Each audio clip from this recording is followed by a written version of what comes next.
വളരെ സാവധാനമായിട്ടാണ് ഈ പോളിംഗ് പ്രക്രിയ കൊണ്ടുപോകുന്നത്. അതുകൊണ്ട് വോട്ടർമാർക്ക് കൂടുതൽ സമയം ക്യൂവിൽ നിൽക്കേണ്ടി വരുന്നു എന്നുള്ളൊരു പരാതി കേട്ടു. അത് കഴിഞ്ഞ ലോക്സഭാ തെരഞ്ഞെടുപ്പിലും നമ്മൾ കണ്ടതാണല്ലോ. അന്നത് വലിയ വിഷയവുമായിരുന്നു. തെരഞ്ഞെടുപ്പ് കമ്മീഷൻ തന്നെ അക്കാര്യത്തിലൊരു വിശദീകരണം നൽകേണ്ടി വന്നു. അത് ഇത്ര മിനിറ്റ് വേണ്ടി വരും ഒരു വോട്ടർക്ക് വോട്ട് ചെയ്യാൻ എന്നൊക്കെ പറഞ്ഞുള്ള വിശദീകരണവും വന്നിരുന്നു.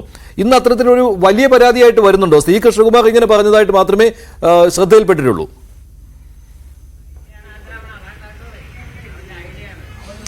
വലിയ പരാതിയായിട്ട് ഉയർന്നിട്ടില്ല. എന്നാൽ ചില ബൂത്തുകളിലെങ്കിലും ആ ഒരു തടസ്സം രാവിലെ തന്നെ ഉണ്ടായിട്ടുണ്ട്. നമ്മൾ ആ സരിൻ ഇടതു സ്ഥാനാർത്ഥി വോട്ട് ചെയ്യാൻ എത്തിയ ബൂത്തിലെ തന്നെ ഒരു സാങ്കേതിക തടസ്സം കണ്ടതാണ്. പക്ഷേ മറ്റിടങ്ങളിൽ അത്തരം പ്രതിസന്ധി ഉണ്ടായിട്ടില്ല. വോട്ടിംഗ് മുന്നോട്ട് പോകുന്നുണ്ട്. പക്ഷേ വൈകൽ ഉണ്ടാകുന്നുണ്ടോ എന്നത് വോട്ടർമാരുടെ ഒരു പരാതി ഒരുപക്ഷെ നമുക്ക് ഒന്നുകൂടി അവരെ കേൾക്കേണ്ടി വന്നേക്കാം. നേരത്തെ സൂചിപ്പിച്ച ഒരു കാര്യം, 7 പ്രശ്നസാധ്യതാ ബൂത്തുകളാണ് തെരഞ്ഞെടുപ്പ് കമ്മീഷന്റെ കണക്ക് പ്രകാരം പാലക്കാട് ഉള്ളത്. പക്ഷേ ഇത്തവണത്തെ സാഹചര്യത്തിൽ നമുക്ക് അതിൽ മാത്രം ഒതുക്കാൻ കഴിയില്ല. കാരണം ഇരട്ട വോട്ട് വിവാദം നിലനിൽക്കുന്ന ഒരു മണ്ഡലമാണ്. അതുകൊണ്ട് തന്നെ ഈ ഇരട്ട വോട്ടിനെ ചലഞ്ച് ചെയ്യാൻ എതിർകക്ഷികളും കൂടി രംഗത്ത് വന്നാൽ അത് ചിലയിടങ്ങളിലെങ്കിലും സംഘർഷ സാധ്യത ഉണ്ടാകുമെന്ന് കരുതുന്നുണ്ട്. അത്തരം നീക്കങ്ങൾ നമുക്ക് ഉച്ചയ്ക്ക് ശേഷം ഒരുപക്ഷെ പ്രതീക്ഷിക്കേണ്ടി വരുന്നു. ആദ്യ മണിക്കൂറുകളിൽ എന്തായാലും അത്തരം തർക്കം ഉണ്ടാവില്ല എന്ന് കരുതുന്നു. അങ്ങനെയെങ്കിൽ ഇപ്പോൾ നമ്മൾ രാവിലെ കാണുന്ന ഒരു സമാധാനാന്തരീക്ഷത്തിന് മാറ്റം ഉണ്ടാകുമോ, ഉച്ചയ്ക്ക് ശേഷം മറ്റൊരു സാഹചര്യം ഉണ്ടാകുമോ? അവസാന ബൂത്തുകളിൽ അത് പ്രശ്നമാണ്. ഈ കണ്ണാടി പഞ്ചായത്തിലെ 176, 177, 78, 79 ഈ ബൂത്തുകൾ പ്രശ്നബാധിതമാണ്. ഇവിടെ ഇരട്ട വോട്ടുകൾക്കും സാഹചര്യമുണ്ട് എന്നുള്ളതാണല്ലോ. അവിടെ BLOമാരെ പോലും ബൂത്തുകളിലേക്ക് കൊണ്ടുവന്നിട്ടുണ്ടല്ലേ ഇങ്ങനെ ഈ ഐഡന്റിഫൈ ചെയ്യുന്നതിന് വേണ്ടി. പക്ഷേ നിലവിൽ ഒരു പ്രശ്നവുമില്ല. അവിടെ ചില ബൂത്ത് ഏജന്റുമാർ സംസാരിക്കുന്നത് കേട്ടിരുന്നു. ഇവിടെ ഈ പ്രശ്നബാധിതം എന്ന് പറയുന്നത് സഞ്ജിത് വധത്തിന്റെയും ശ്രീനിവാസൻ വധത്തിന്റെയും പശ്ചാത്തലത്തിൽ അങ്ങനെ കൂടുതൽ സുരക്ഷ ഏർപ്പെടുത്തിയിട്ടുള്ളതാണ്. അതല്ലാതെ ഇവിടെ അങ്ങനെ വലിയ പ്രശ്നമൊന്നും ഉണ്ടാകാൻ പോകുന്നില്ല എന്ന് മാധ്യമങ്ങളോട് ദേഷ്യത്തോടു കൂടി തന്നെ അവർ പറയുന്നത് കേട്ടിരുന്നു രാവിലെ. ഇത് ശരിക്കും ഒരു ഇരട്ട വോട്ട് എന്നുള്ള അത് തടയുന്നതിന് വേണ്ടിയാണോ ഇത്തരത്തിലൊരു പ്രശ്നബാധിതമാക്കി മാറ്റിയിരിക്കുന്നത്? അതുപോലെ തന്നെ ഈ കണ്ണാടി പഞ്ചായത്തിനോട് ചേർന്നാണല്ലോ മലമ്പുഴ മണ്ഡലം തുടങ്ങുന്നത്. അപ്പോൾ മലമ്പുഴ മണ്ഡലത്തിൽ ഉള്ള വോട്ടർമാരെയാണ് ഇങ്ങോട്ട് പാലക്കാട് മണ്ഡലത്തിലേക്ക് ചേർത്തിരിക്കുന്നത് എന്നാണല്ലോ കൂടുതലും പരാതി വന്നിരിക്കുന്നത്. അപ്പോൾ ശരിക്കും ഇങ്ങനെ ഒരു വിഷയം നിലനിൽക്കുന്നുണ്ട്. അതാണല്ലോ സജിത് സൂചിപ്പിച്ചത്, ഉച്ചയോടുകൂടിയേ അത് അറിയാൻ പറ്റുകയുള്ളൂ എന്ന്.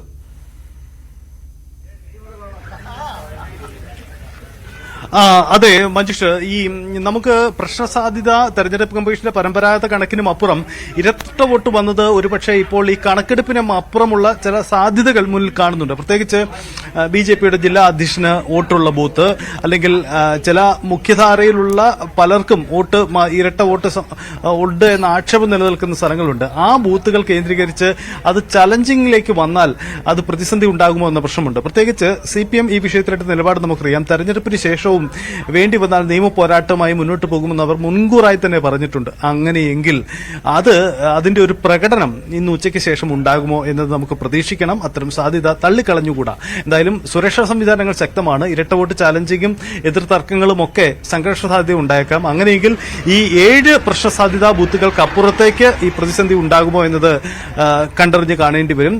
സംഘർഷ സാധ്യതയ്ക്ക് തങ്ങൾ നിന്നു കൊടുക്കില്ല എന്നത് കോൺഗ്രസ് രാവിലെ വ്യക്തമാക്കിയിട്ടുണ്ട്. പക്ഷേ സാഹചര്യം അങ്ങനെയാകുമോ? ഇരു വിഭാഗത്തു നിന്നുമുള്ള തർക്കങ്ങളും വാദങ്ങളും ചലഞ്ചിങ്ങും ഉണ്ടായാൽ അത് തർക്കത്തിലേക്ക് പോവില്ലേ? നിലവിലെ സമാധാനാന്തരീക്ഷത്തിൽ മാറ്റമുണ്ടാവില്ലേ എന്ന ആശങ്കയുണ്ട്. എന്തായാലും നിലവിലെ മണിക്കൂറുകളിൽ അത് പ്രകടമല്ല.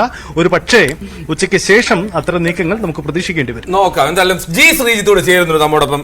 മഞ്ജുഷ, ശ്രീജിത്ത്, കോട്ടമൈതാനം എന്ന് പറയുന്നത് പാലക്കാട് നഗരസഭയുടെ പരിധിയിൽ വരുന്നത്, അതായത് BJPയുടെ കോട്ട തന്നെയാണ്. പാലക്കാട് നഗരസഭ കോട്ടമൈതാനത്തെ ബൂത്തിലും BJPക്ക് ശക്തിയുള്ള ഒരു പ്രദേശമാണ്.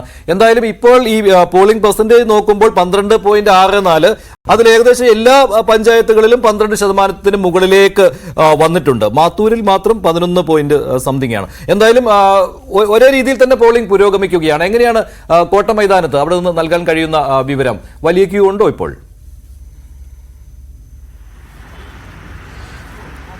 കോട്ടമൈതാനത്തിന് സമീപത്ത് IMA ഹാളിലാണ് ഉള്ളത്. നേരത്തെ മഞ്ജുഷ് പറഞ്ഞ പോലെ BJPക്കൊക്കെ വാർഡ് കൗൺസിലർമാർ ജയിക്കുന്ന ഒരു സ്ഥലമാണ് ഇവിടെ. പക്ഷേ വലിയൊരു നീണ്ട നിര നമുക്ക് ഈ സമയത്ത് കാണാൻ സാധിക്കില്ല. ചേട്ടാ, എപ്പോഴാ കുറെ നേരം ആയോ വന്നിട്ട്? 15 മിനിറ്റായി. വലിയ വേഗത്തിൽ പോകുന്നുണ്ടോ അതോ കുറച്ചൊരു സ്ലോ ആണ്? അതെന്താ സംഭവിക്കുന്നതെന്ന് വല്ലതും പറഞ്ഞായിരുന്നു? ഇല്ല, അത് ഒരു മെഷീൻ ഒന്നെ ഉള്ളൂ, ലാഗ് ഉണ്ടെന്ന് പറയുന്നുണ്ട്. ആണല്ലേ? ഇവിടുന്ന് ആരെങ്കിലും പറഞ്ഞോ? ഇവിടെ ഇപ്പൊ പുറത്തു വന്ന ആള് പറഞ്ഞതാണ് ലാഗ് ഉണ്ടെന്ന് പറയും. വോട്ട് ചെയ്ത് വോട്ടായി മാറാനുള്ള ലാഗ് ഉണ്ടല്ലേ? അതെ. സാധാരണഗതിയിൽ ഇവിടെ ഇത്രയൊക്കെ തിരക്കുള്ളോ? എങ്ങനെയാണ് ഇവിടെ? നഗരപരിഷത്തൊക്കെ ഇത്രയൊക്കെ വരാറുള്ളൂ, സാധാരണ വരാറുള്ളൂ. ഇനി കുറച്ച് കഴിയുമ്പോഴേ തിരക്ക് കൂടുക ഇവിടെ ടൗണില്ലേ. 1050 വോട്ട്. 1050 വോട്ടല്ലേ ഉള്ളൂ. മഞ്ജുഷ, അതാണ് ഇവിടെ കാണുന്ന കാഴ്ച. ഉള്ളിലേക്ക് നോക്കിയാലും വലിയൊരു ക്യൂ അല്ല. മഞ്ജുഷ, ഇവിടുത്തെ ഒരു സ്വഭാവം കൃത്യമായി പറഞ്ഞു കഴിഞ്ഞാൽ ഗ്രാമപ്രദേശത്താണ് കുറച്ചുകൂടി ശക്തമായ പോളിംഗ് നടക്കാറുള്ളത് എന്നുള്ളതാണ് ഇവിടുത്തെ ഒരു ചരിത്രമായി പറയാറുള്ളത്. സാധാരണഗതിയിൽ ഈ നഗര കേന്ദ്രം, ഇപ്പോൾ BJPയുടെ കേന്ദ്രം എന്ന് പറയുമ്പോൾ അവിടെ പലയിടത്തും ഒരുപക്ഷെ 60-62, ഇപ്പം മൂത്താന്തറ പോലുള്ള സ്ഥലത്തൊക്കെ കഴിഞ്ഞ കാല തെരഞ്ഞെടുപ്പുകളിൽ ഒരു 62% പോളിംഗ് ഒക്കെ നടന്നിട്ടുള്ളൂ എന്നാണ് അവർ തന്നെ ചൂണ്ടിക്കാണിക്കുന്നത്. അതേസമയം ഗ്രാമ വോട്ടുകൾ, ഒരുപക്ഷെ നഗരത്തിലെ വോട്ടർമാരുടെ എണ്ണം കൂടുതലാകുന്നതുകൊണ്ടായിരിക്കാം BJP ഇത്രയ്ക്ക് കട്ടയ്ക്ക് ഇവിടെ ഒരു ഇലക്ഷൻ പോളിംഗിൽ ഒരുമിച്ചെത്തുന്ന ഒരു സ്ഥിതിവിശേഷമുള്ളത്. എന്തായാലും ഈ നഗരത്തിലെ അടക്കം പോളിംഗ് കൂട്ടി, അത് വളരെ വേഗത്തിൽ കൂട്ടി കാര്യങ്ങൾ മുന്നോട്ട് പോകാം, ഒന്നാമതെത്താൻ കഴിയുമെന്നുള്ളതാണ് BJPയുടെ പ്രതീക്ഷ. മഞ്ജുഷ, പോളിംഗ് ശതമാനം വീണ്ടും ഉയർന്നിട്ടുണ്ട്. 13.63 ഉയർന്നു. 13.63, അതിൽ 14.68 മെയിൽ വോട്ടർമാർ, 12.65 ഫീമെയിൽ. അതായത് ഈ 1,94,706 പേരിൽ 26,557 പേരാണ് വോട്ട് ചെയ്തത്. അതായത് പോളിംഗ് ശതമാനം ഉയരുന്നുണ്ട്, 13.63 എത്തുന്നു. 9-14 ഏറ്റവും ഏറ്റവും അവസാന മിനിറ്റിലെ കണക്ക് 9:29 കണക്കനുസരിച്ചാണ്. അപ്പോൾ പോളിംഗ് ശതമാനത്തിൽ ഏറ്റവും അവസാനത്തെ അപ്ഡേറ്റും വന്നിട്ടുണ്ട്. എന്തായാലും ഈ ആദ്യ 2 മണിക്കൂറിലെ കണക്ക് നോക്കുമ്പോൾ 13.63%, 2.5 മണിക്കൂറിലെ കണക്ക് നോക്കുമ്പോൾ ഇപ്പോൾ ശ്രീജിത്ത് പറഞ്ഞ ഒരു കാര്യമുണ്ട്. വോട്ടർമാർ പറയുന്നതും വളരെ സ്ലോ ആണ്, ഈ വോട്ട് ചെയ്യുന്നത് വളരെ സ്ലോ ആയിട്ടാണ് പോകുന്നത്. ശ്രീജിത്ത്, നമ്മൾ 2021 ലോക്സഭാ തെരഞ്ഞെടുപ്പ് സമയത്ത് ഏറെ ചർച്ച ചെയ്ത ഒരു വിഷയമാണ്. ദിവസങ്ങളോളം ആ ചർച്ച പോയിരുന്നു. തെരഞ്ഞെടുപ്പ് കമ്മീഷൻ വിമർശനം നേരിട്ട ഒന്നാണ്. അതേ രീതിയിലാണോ ഇപ്പോൾ പാലക്കാട്? ഇപ്പോൾ ഒരു വോട്ടർ അല്ല, പല വോട്ടർമാരും ഇങ്ങനെ പറയുന്നത് കേട്ടു.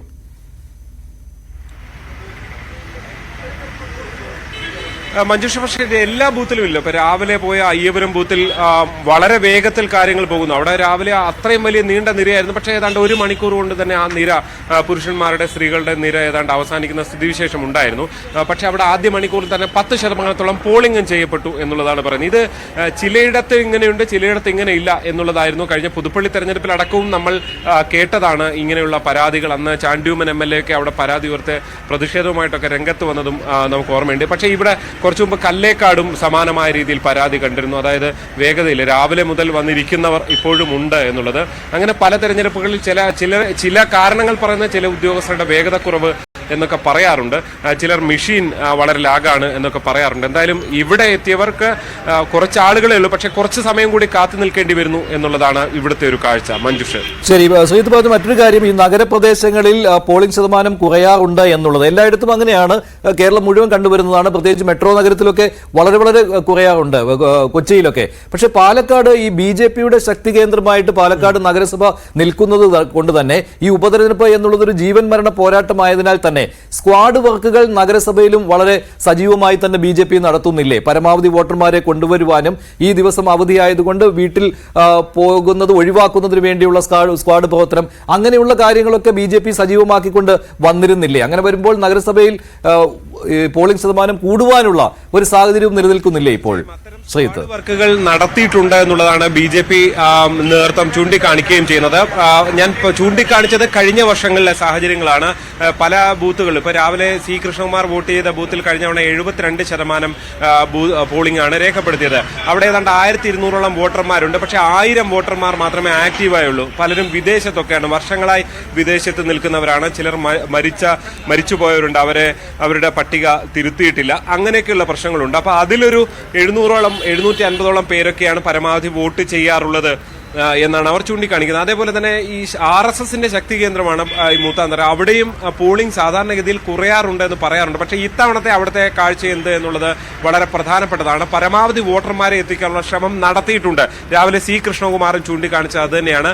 ആ ഒരു അവരുടെ പ്രവർത്തനത്തിനനുസരിച്ചുള്ള റിസൾട്ട് നഗരസഭയിൽ ഉണ്ടായോ ഇല്ലയോ എന്നുള്ളത് വരും മണിക്കൂറുകളിൽ മാത്രമേ അറിയാൻ കഴിയുള്ളൂ. വൈകുന്നേരത്തെ ഒരു അന്തിമ പോളിംഗ് ശതമാനം കൂടി പരിഗണിച്ചായിരിക്കും ഇക്കാര്യത്തിൽ നമുക്കൊരു അന്തിമമായ വ്യക്തത, മുന്നണികളുടെ കണക്കുകൂട്ടൽ ഒക്കെ നമുക്ക് കണ്ടെത്താൻ സാധിക്കുകയുള്ളൂ.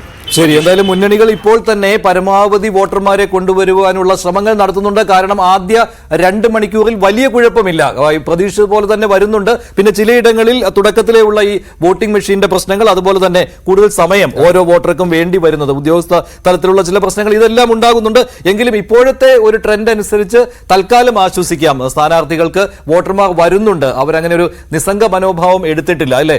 താല്പര്യത്തോടു കൂടി തന്നെ ഇത് ഉപതെരഞ്ഞെടുപ്പിന്റെ ഈ ഒരു പ്രാധാന്യം കൂടി കണക്കിലെടുത്തുകൊണ്ടാവാം, ഈ പ്രചാരണം ഇത്ര ശക്തമായതുകൊണ്ടാകാം, ത്രികോണ പോരാട്ടമായതിനാലാവാം, രാവിലെ വോട്ടർമാരുടെ നല്ല നിര തന്നെയാണ് മിക്കവാറും തന്നെ എത്തുന്നുണ്ട്, നടക്കുന്നുണ്ട്. അതുപോലെ തന്നെ ഈ ഇരട്ട വോട്ട് എന്നുള്ള കാര്യം, വ്യാജ വോട്ടുകൾ എന്ന് പറയാം, ഇരട്ട വോട്ടുകൾ എന്ന് പറയാം, അങ്ങനെ ഒരു കാര്യം ഇതുവരെ സംഭവിച്ചിട്ടില്ല. ഒരിടത്ത് മാത്രം അങ്ങനെ ഒരു ചാലഞ്ച് വന്നിട്ടുണ്ട്, ചലഞ്ച് വോട്ട് ചെയ്തിട്ടുണ്ട്, സത്യവാങ്മൂലം നൽകി വോട്ട് ചെയ്യുകയായിരുന്നു. മറ്റൊരു മണ്ഡലത്തിലും പേരുണ്ട് എന്നുള്ള കാര്യമാണ് LDFന്റെ ആ ബൂത്ത് ഏജന്റുമാർ ചൂണ്ടിക്കാണിച്ചത്. അതുകൊണ്ട് തന്നെ അങ്ങനെ വന്ന വോട്ടർക്ക് സത്യവാങ്മൂലം നൽകി വോട്ട് ചെയ്യേണ്ടി വന്നിരിക്കുകയാണ്. ഇത് മറ്റ് ബൂത്തുകളിലും ഉണ്ടാകുമോ എന്നുള്ളതാണ്. എന്തായാലും അവസാനമായിട്ടും ഈ CPMന്റെ പ്രാദേശിക നേതാക്കൾ പറയുന്നത്, ഇങ്ങനെ മറ്റു മണ്ഡലത്തിൽ വോട്ടർ പട്ടികയിൽ പേരുള്ള ആളുകൾ വന്നാൽ ഞങ്ങൾ തടയും എന്നാണ്.